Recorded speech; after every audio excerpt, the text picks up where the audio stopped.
Everybody loves cheese. It's a staple on tables across the globe, a comforting indulgence that's been part of our diets for millennia. Yet behind the warm, briny aromas selling it has become a tough business story.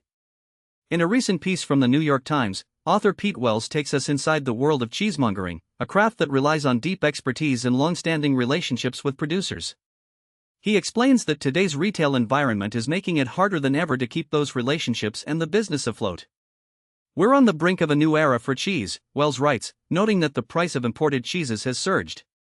He points to Shadow Blossom, a German blue vein spread that has become a favorite of connoisseurs.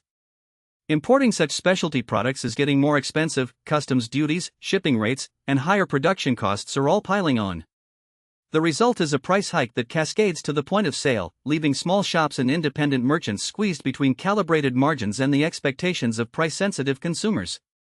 Wells also recounts a visit to a cheesemongering competition.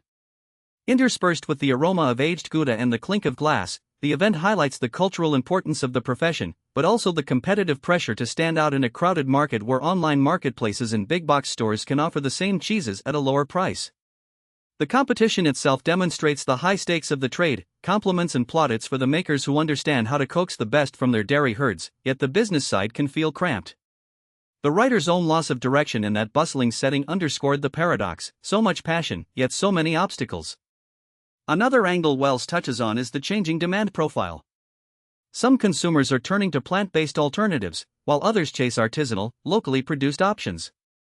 The authenticity that drives many consumers toward specialty cheese can also be a curse. Sourcing from specific regions requires logistics that are hard to keep profitable in a world of tight margins.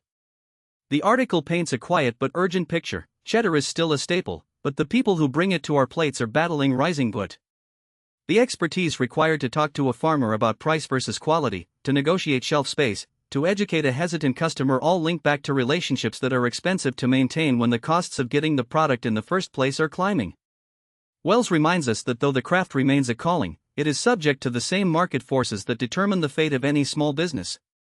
The solution may not be in more poles of marketing or improved logistics alone. It could be a new understanding of how consumers value the provenance, the story, and the quiet genius behind a block of cheese. It's an uncomfortable shift, but it's already happening.